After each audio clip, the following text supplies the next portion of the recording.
Hello everyone, আমি সুচন্দ্রা চলে এসেছি আরও একটা নতুন ভিডিও নিয়ে।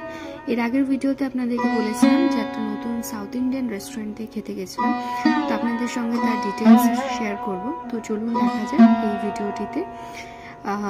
রেস্টুরেন্টের নাম ছিল দ্য সাউথ আইল্যান্ড। তো এটা নিউ টাউন বিসর্জন ঘাটের থেকে জাস্ট 2 মিনিট ওয়াকিং ডিস্টেন্সে। পুরোটাই সাউথ ইন্ডিয়ান খাবারই পাওয়া যায়। ওপরটায় খুব সম্ভবত কোনো বিএনবি অ্যাপার্টমেন্ট রয়েছে। তো এই ছিল ভেতরের একটা cozy yet calm and neat and clean interior, পুরোটাই হোয়াইটের উপর বেস করে। আর লোকজনও এখানে টুকটাক করে আসছিল, মানে রেস্টুরেন্টটা খুবই যে হ্যাপেনিং সেটা আমরা ওখানে যেটুকু টাইম স্পেন্ড করেছি বুঝতে পেরেছি। তো এখানে আমরা সবাই ফার্স্টে অর্ডার করেছিলাম ফিল্টার কফি। সাউথ ইন্ডিয়ান রেস্টুরেন্টে এসে ফিল্টার কফি খেতে সবারই ভালো লাগে, তো এখানকার কফিটাও ছিল খুবই ভালো। আর এর সাথে ছিল হচ্ছে কর্ন অ্যান্ড চিজ মোমো। তো এখানে সাউথ ইন্ডিয়ান ছাড়া পিৎজা, পাস্তা, স্যান্ডউইচ এগুলো পাওয়া যায়। আর এটা ছিল ভেজ রেস্টুরেন্ট। এদের আরও অনেক ব্রাঞ্চেসও রয়েছে, বাট সেখানে নন ভেজ অ্যাভেলেবেল।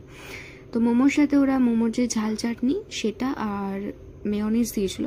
তো মোমোটা খুবই জুসি ছিল আর চিজটা একদম প্রপারলি মেল্ট হয়ে, মানে পুরো জিনিসটাই খুবই ভালো লাগছিল খেতে।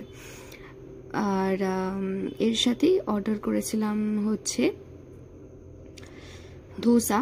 তো দুরকম ধোসা অর্ডার করেছিলাম, একটা হলো অনিয়ন মশালা ধোসা আর একটা ছিল পেপার ধোসা। আর এর সাথে ছিল লেমন রাইস আর রাসামের একটা মিল কম্বো। তো ডোসাগুলো তো দেখে আমরা রীতিমতো নিজেদের মধ্যেই আলোচনা করছিলাম যে এত বড় বড় সাইজের dosa, but totally worth it. যেরকম কোয়ান্টিটি সেরকম টেস্ট আর সেরকম প্রাইসও। তো কোনোটাই ওভার প্রাইসড ছিল না, বা এমন না যে কোনোটা টেস্ট খারাপ। সবকটা আইটেমই খুব ভালো ছিল।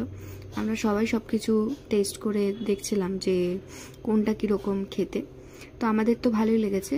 আর সব শেষে একটা করে মাউথ ফ্রেশনারও ওরা দিয়েছিল। তো এই ছিল হচ্ছে সাউথ আইল্যান্ড রেস্টুরেন্টের রিভিউ। আর এবার হলো বাড়ি ফেরার পালা। আর তার সাথে আজকের ভিডিওটা এখানেই শেষ করলাম। আপনারাও যদি চান ভিজিট করতে পারেন। আর এই ভিডিওটা ভালো লাগলে তাহলে লাইক শেয়ার অবশ্যই করবেন। Thank you.